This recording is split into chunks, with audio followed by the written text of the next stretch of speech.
now 3rd of February, I believe. Yep, Sunday 3rd of Feb. Last time I made an update on my wrist fusion was on the 28th of May 2018. I can see it on the other screen there. I've got all the videos up on the screen. And I mentioned meeting a new surgeon and what was going on. So we got all the 2018 shifted out of the way. Christmas come, Christmas Day, Boxing Day, day after Boxing Day, I get a phone call off the surgeon's secretary. Desperately wants to see me. Any chance you can get in? So we arrange a date. So I'll go and see the surgeon on the 7th of January 2019. And whilst I'm there, he presents me with this. That is a 3D representation of my hand. I've broken a piece off it, so if you just bear with me, I'm going to take the sling off and I'll try and put it back together.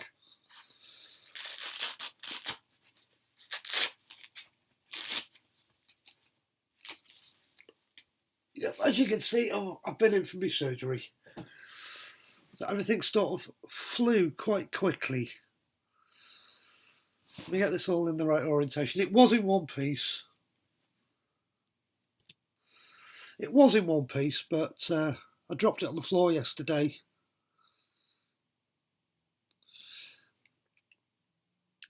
This is quite awkward.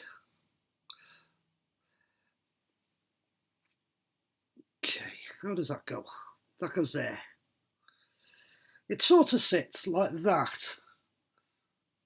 I'm going to get it glued back together because I really want it back in one piece. But as you can see, the ulnar doesn't reach the hand. There's the head of the ulnar's missing. I'll take that out of the equation for now. When I spoke to you last time about the wrist fusion update, he was going to take the plate off the top of the hand, and the plan was to break the radius about here, because the bone goes up and it also goes that way. This is all kilted over in the wrong direction, and it only comes, so you can imagine the hand exaggerated like that and like that. It was all wrong. All the angles were wrong in it. So okay, we go and see him. He presents me with this on the 7th of January, explains what he's going to do. I asked him for this, and he says no, you can have it after your surgery. So 7th of Jan, see surgeon. He tells me what he's going to do. Then he drops me a bombshell, and he says, can't do whole head replacement at the same time as doing the removal of that, because he says that is a long operation, a really, really long op. So that is 4 to 5 hours to get that off, to break that, straighten it all out, reassemble it, and another plate. So I said, okay, fair enough, we'll do it in 2 halves, which is what he agreed on, 2 halves. So we get the big bit out of the way first. But there is another reason why he couldn't do the ulnar head. Till all the angles are right in the hand here, he can't put the ball and socket in here because of the angles being incorrect here. It would just keep dislocating, so that's the other reason why. And it's a long time to be in surgery. So we agreed to that. He then says to me, you've got your pre-op on the 9th of January, which was the Wednesday. I'm seeing him on the Monday the 7th, so the 9th of Jan, going for pre-op. In the meantime, I get a phone call off his secretary, and I'm on my way home from seeing him now, and she says, I've got your date. How does the 31st of January sound? To me, yeah, brilliant, get it out of the way, let's get it done. So pre-op comes and goes, carries on working. 30th of Jan comes and we have a load of snow up here in North Wales, so can't get to work that particular day in the car, so I take the Polaris, come home, spend the night working in the shop, bike to eat about 10:30, go home, get some sleep, up at 6 o'clock, have a shower, grab my bag. I'm booked into a day ward, go in the hospital. Everything starts happening about 8:30. I've seen the anaesthetist. We've agreed we're going to go nerve block. I'm not going general. Surgeon turns up, explains everything again like they do. They've got to. He disappears. Anaesthetist then comes back and he says to me, I didn't realise this surgery was for maybe 5 hours, he says, and you've agreed to a nerve block. Are you still okay with it? I am. Don't want a general, don't want knocking out. So he gives me a few options and he says, if you're not comfortable at any time, tell me. We can either give you a general for the rest of the op or some sedation just to make you drowsy. So I says, all right, I've got the option. I'm going to stick with my nerve block. So 9:30, they wheel me off. Go down to an anaesthetic.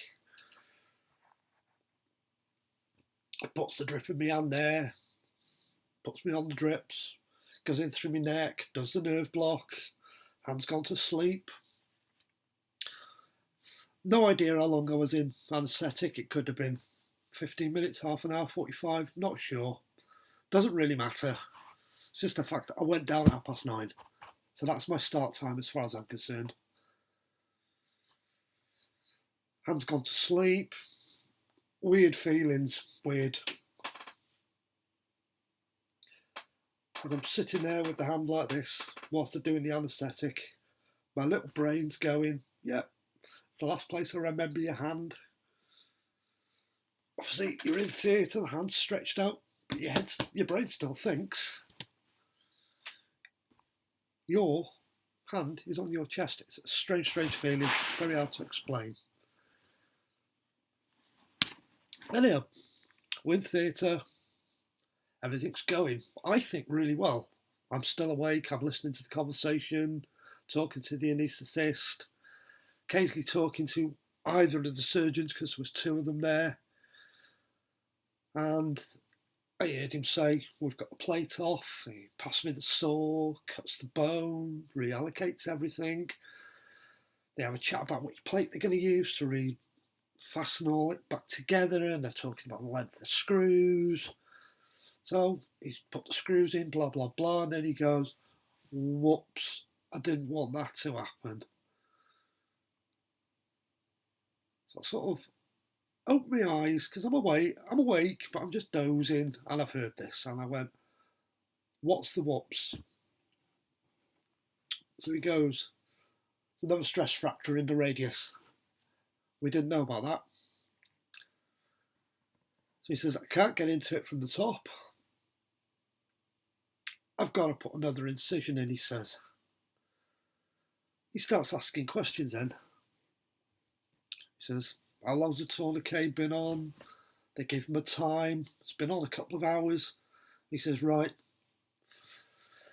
we need some more local anaesthetic in the hand. I need the tourniquet removing for a little bit because it's been on way over the time it should be on. Let's let some blood back into the arm and then we'll start on that. So tourniquet comes off, it releases all the pressure in my shoulder. They put a load of my local anaesthetic in my shoulder, make it a bit more comfy. I'm then throwing the question again, do I want the general? Do I want sedating for a bit? I went, no. How long is it going to be? He goes, another 2 hours. I've already been there since 9:30 in anaesthetic. Let's say we was on anaesthetic for half an hour, so in surgery at 10. I've no idea what the time is. So he's left that open, and he puts another massive incision, bottom of my arm, goes in, breaks the stress fracture, cleans it all up. Then more plates go in, more screws go in. He says to the people in theatre, how long has this tourniquet been on now? And they went, hour and 50 minutes. Right, we need to get that off again now, he says. So off comes tourniquet, suction goes in, they're sucking all the fluids out. They're quickly sewing things up. They're done, they're finished. He said, look, we're done. I can't do no more. Can't do the ulnar head. You've been in here too long. We need to do that on the second op, which was agreed. I already knew that. So he says, we're done, we're dusted. Start closing down, start shutting down. So he sutures it all up, puts the cast on, make sure I'm okay. And then just as I'm leaving theatre, he presents me with the full version of that. I've got the other bits somewhere. I'll show you that in another video when I've put it back together.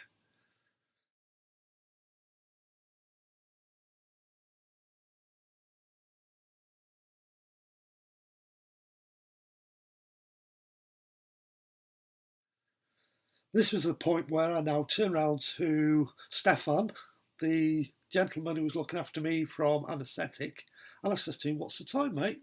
Because I've got no clue. And he looked at the clock and he went, it's 4 o'clock.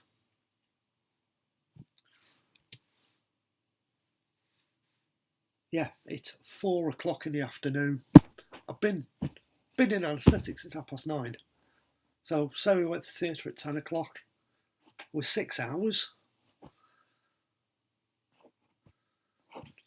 So it's 6 hours in surgery. So what?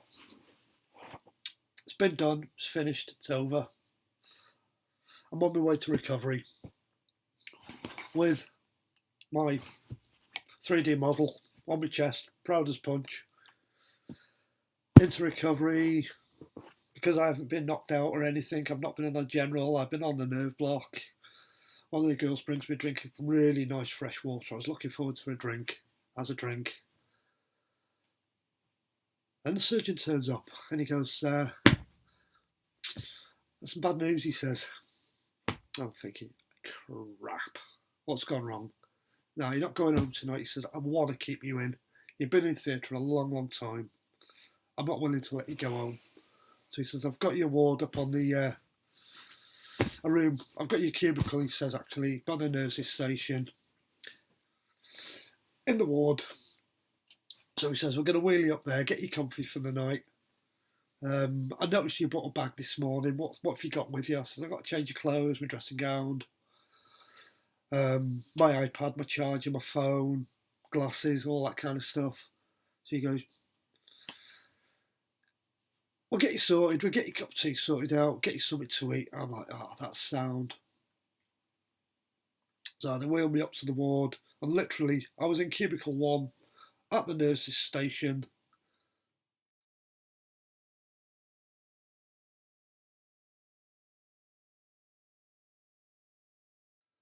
So I can hear them all night long. They yapper, yapper, yapper, yapper, yapper all night long. So I didn't get a lot of sleep on the Thursday night into Friday morning. But that was expected. Woke up about 8 o'clock on Friday morning, and they've had the arm elevated all night long, which you expect. Anyway, I managed to get it out of the elevation, and I took one look at it and I went, oh crap. it had been bleeding all night. What was a nice white cast like this, from top to bottom, all down my arm and all up here, covered in blood. So I called one of the nurses over and I said to her, look, that's happened overnight. She says, the surgeon's on his way up. We know he's in the building. He has spoken to us and he said he's coming up to see you. But he says, I'll give him a quick ring now, she says.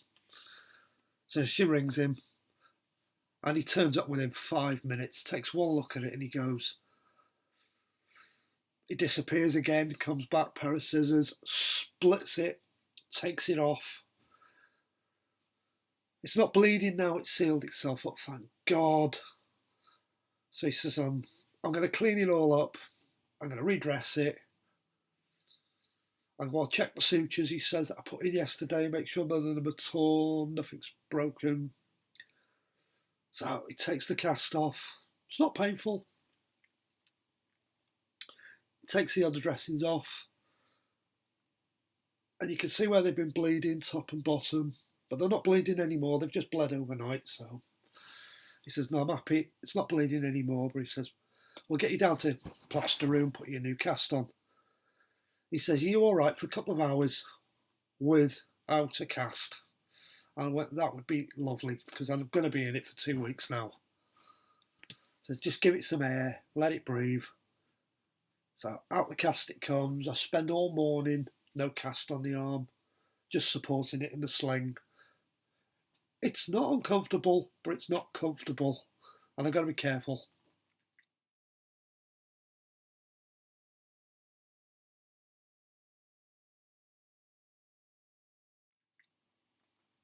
So that is basically my update on my wrist fusion. And there's more to follow. So as I get more information, I'm not due back now for 10 to 14 days to have this dressing off, have some x-rays, lightweight cast, as always. I'll keep you updated, but there we go. It's all hell breaks loose again, I suppose. Anyhow, more to follow. Thanks for listening to me witter on again. I don't know. Any questions? Ask. If you've watched the other wrist fusion videos, you know what I've been through over the last couple of years with it, and it's just an ongoing process. So I'm hoping when they put the head on the ulnar, put the joint in, I'm hoping that's it, it's over, done with, and you won't see no more of me again. There'll be no more updates on the wrist fusion. That's me done, finished, over. But you never know. I'm still riding motorbikes, still riding 4x4s, still doing stupid things, so you never know. Probably that wrist next time. See where we go. Anyhow, thanks.